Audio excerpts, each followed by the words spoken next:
Então, olha só, é uma questão que, seguindo aqui nossa tradição, nossa maneira de resolver questões aqui do canal, a gente vê o Nicolau Shevchenko, é um autor que eu conheço, então por isso que eu estou dizendo o nome, Nicolau Shevchenko, não é tão assim óbvio que o candidato, que a candidata vá dominar. O Renascimento, portanto, um período cultural, um período histórico, um período artístico. Campinas, a cidade da editora atual, 1988, trecho adaptado.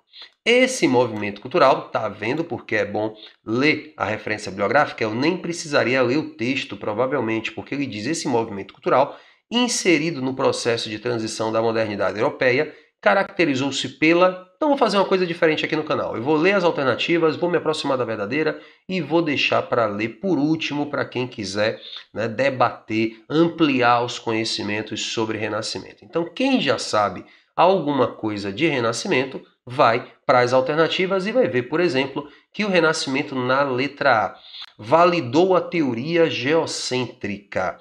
Não, né? A gente sabe que a teoria geocêntrica é uma teoria de matiz, de coloração religiosa. A gente está vendo aqui, inclusive, o esquema geocêntrico, em que a Terra era o centro do universo, esquema, ideia defendida pela Igreja Católica, principalmente na Idade Média. Então, quando a letra A fala na validação da teoria geocêntrica, isso não é verdadeiro. Durante o Renascimento, nós teremos a proposição do modelo heliocêntrico, ou seja, o Sol no centro do universo, inclusive que vai acarretar problemas para alguns nomes, como Galileu Galilei. Então a gente tem aí a alternativa letra A falsa para quem conhecia alguma coisa sobre Renascimento.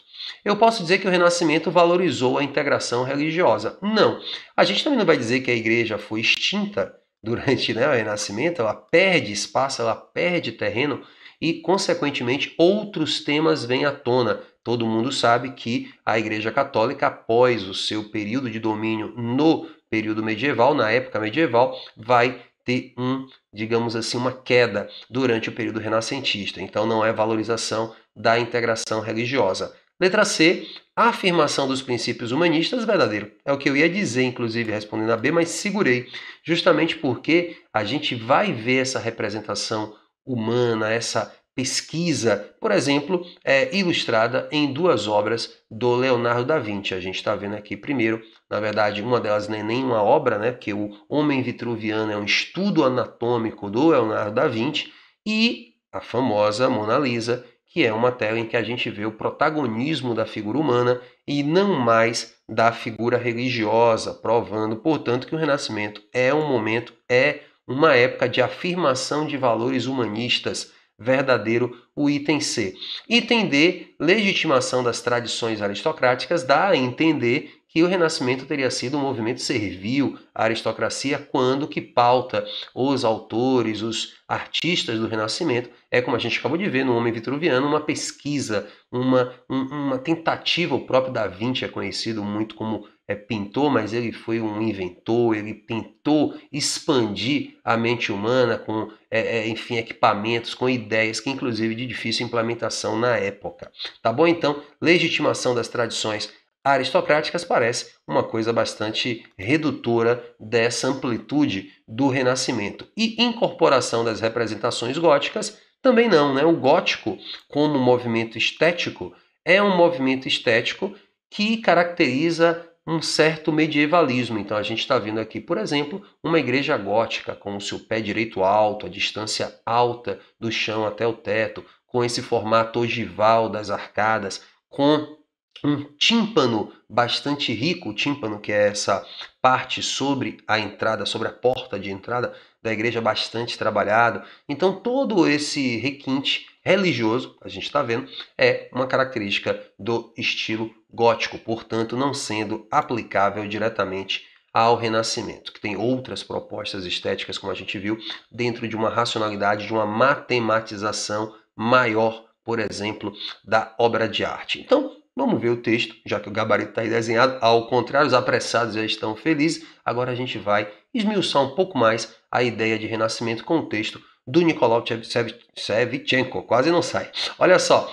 Então, sempre que se evoca o tema do Renascimento, a imagem que imediatamente nos vem à mente é a dos grandes artistas plásticos e de suas obras mais famosas, amplamente reproduzidas e difundidas até os nossos dias, como a Mona Lisa, acabei de falar dela, né, no comentário da questão, e a Última Ceia do Leonardo da Vinci. Aí o texto salienta um trabalho de viés religioso, a Última Ceia do Da Vinci, todo mundo conhece, uma obra que se tornou bastante popularizada, inclusive, com o livro Código da Vinci. Se alguém aí já leu, inclusive é uma leitura que eu recomendo, é uma leitura de entretenimento, mas que traz uma boa abordagem sobre obras do Renascimento. Então, a Última Ceia de Leonardo da Vinci, ou o Juízo Final, presente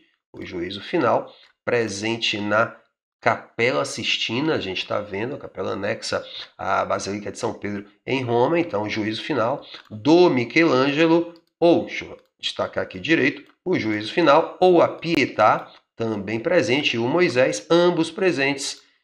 A gente está vendo aí em primeiro lugar a Pietà e agora o Moisés, ambos presentes na Basílica de São Pedro em Roma, de autoria de Michelangelo. Então, Leonardo, Michelangelo e Rafael, as tartarugas ninja, né? Então estão aqui para a gente aparecendo como os três grandes nomes aqui do texto do Nicolau Savchenko sobre o Renascimento. Então a Pietà, o Moisés, o Juízo Final de Michelangelo, assim como as inúmeras e suaves Madonas de Rafael Sanzio. Então, as Madonas do Rafael, a gente está vendo aí uma delas, a Madonna dos Pintacilgos, com essa coloração bastante atraente, com essa exuberância de cores, se afastando bastante do dourado predominante no medieval, através das pinturas de origem de influência bizantina. Então a gente tem aqui, portanto, as Madonas de Rafael, as obras de Michelangelo, as obras de Leonardo da Vinci, que permanecem ainda como modelo mais frequente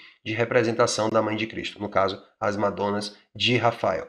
Como veremos, então é um livro, né, ele está uma espécie de prefácio até, né? Como veremos, anunciando o que é que vai acontecer, como veremos de fato, as artes plásticas acabaram se convertendo num centro de convergência de todas as principais tendências da cultura renascentista. Então tá aí, gente, um painelzinho rápido aqui, em cerca de 8 minutos, sobre o Renascimento, respondendo a mais uma questão do Enem. E se você não conhecia o canal, se inscreve aqui, porque o canal Linguagem em Questão te entrega uma questão do Enem comentada toda semana para você arrasar na prova. Valeu, beijão, tchau, tchau, até o próximo vídeo.